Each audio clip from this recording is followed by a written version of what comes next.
कोई बात नहीं। तो आप लोग ऐसा लीडर बनिए ना कि आप इतिहास रच सके, आप लोगों को मुंह तोड़ जवाब दे सकें। यस और नो? जी सर। तो आपको अपने आप में परफेक्ट बनना होगा, परफेक्ट। आपका कोई भी मुकाबला ना कर सके ऐसा बनना है। कोई आदमी कुछ भी आपको समझाना चाहे तो ऐसा ना हो कि आप उस समय कंफ्यूज हो जाए। आप अपने आप में जब परिपूर्ण रहेंगे तो कोई कंफ्यूज नहीं कर पाएगा। जब आप कंफ्यूज नहीं होंगे तो आपकी टीम कभी कंफ्यूज होने वाली नहीं है। आपके डाउनलाइन में कोई हिलने वाला नहीं, कोई कहीं नहीं जाने वाला, सब काम करेगा। तो अब से आप लोग खुद परफेक्ट बनिए और नीचे लोगों को परफेक्ट बनाइए। ना खुद हिलना है ना किसी को हिलने देना है। यहाँ पर काम करके हमें खुद भी बनना है और अपने नीचे जितने लोग हैं सबको बनाना है। एक बार ये लहर पैदा कीजिए, एक बार ये लहर पैदा कीजिए, फिर देखिए क्या होता है। जलवा ही जलवा ऐसा नो? ग्लेस का जलवा देखने लायक होता है। कुछ समय के लिए शांत जरूर हो जाते हैं, लेकिन फिर जलवा ही जलवा होता है। ऐसा नो? समुद्र को देखते हैं ना, क्या होता है? समुद्र में जो लहरें होती है वो हमेशा बराबर चलता है क्या? नहीं, कभी शांत हो जाता है, और जब शांत होता है तो समझ लो उसके बाद बहुत बड़ा लहर उठने वाला होता है।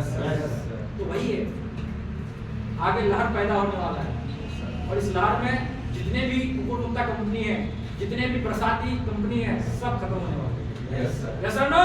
Yes sir. तो ये इंपॉर्टेंट नहीं कि आज क्या हो रहा है, ये इंपॉर्टेंट है कि आगे क्या हो सकता है।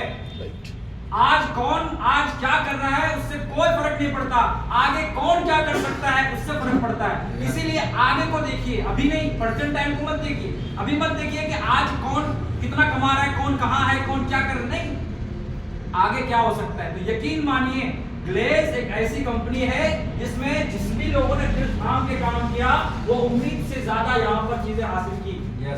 आप भी दिल थाम के काम कीजिए, समझ पा रहे? आपको भी उम्मीद से ज्यादा सब कुछ मिलेगा। तो मैं ये कह रहा था कि आपकी लाइनें मूव होनी चाहिए।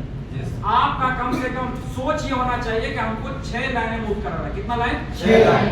6 लाइन मूव कराने से ये होगा कि आपको प्लान के अंदर जितने भी तरह का इनकम है, आपको हर तरह का इनकम आएगा। समझ पा रहे? और उससे आपकी टीम भी बहुत तेजी से ग्रोथ होगी। आपकी टीम में जो काम होगा बहुत अच्छा होगा, क्योंकि एक लाइन जब आपका मूव होता है ना तो उसमें हमेशा डर भी बना रहता है एक तरह का कि भाई पता नहीं कब क्या हो जाए, है ना? कहीं ऐसा ना हो कि हमारी जो टीम है खत्म हो जाए, टूट जाए, एक डर रहता है। लेकिन जब आपकी लाइनें ज्यादा होती है तो इस तरह का डर नहीं रहता। मान के चलो ऐसा भी होता है कि किसी महीने में काम बहुत अच्छा होता है, किसी महीने में अच्छा नहीं होता है। तो ये सबके लिए नहीं होता, कुछ लोग ऐसे होते हैं जिनके लिए किसी महीने में अच्छा होता है और फिर अगले महीने में उनके लिए खराब होता है। कुछ लोग ऐसे होते हैं जिनका अगले महीने में अच्छा होता है, उससे अगले महीने में खराब होता है। तो जब आपकी लाइनें ज्यादा होंगी ना तो क्या होगा कि 6 लाइन अगर है तो पहला लाइन में हो सकता है काम अच्छा ना हो, दूसरा में होगा, तीसरा में होगा, चौथा में अच्छा ना हो, पांचवा में होगा, छठा में होगा, उसके बाद फिर उससे अगले महीने में हो सकता है इसका अपोजिट हो जाए। तो ये बैलेंस बना रहे, मतलब आपका ग्राफ डाउन नहीं होगा, आपका चेक डाउन नहीं होगा, क्योंकि ग्राफ जब डाउन नहीं होगा तो चेक डाउन नहीं होगा। आपका बड़ा इंसेंटिव बढ़ता रहेगा, आपका बिजनेस कभी डाउन नहीं होगा, क्योंकि आपका जो काम है वो हर महीने हो रहा है। आपकी एक लाइन में काम नहीं हुआ, कोई बात नहीं, घबराने की जरूरत नहीं है, उस लाइन में भी काम होना है, इस महीने थोड़ा कम चल रहा है, कोई बात नहीं, अगले महीने चलेगा। तो बैलेंस बना रहेगा। जैसे ये टेबल है, इसमें कितना ये है? 4 है। अब 4 की जगह अगर 6 हो जाए तो ज्यादा बैलेंस बनेगा ना।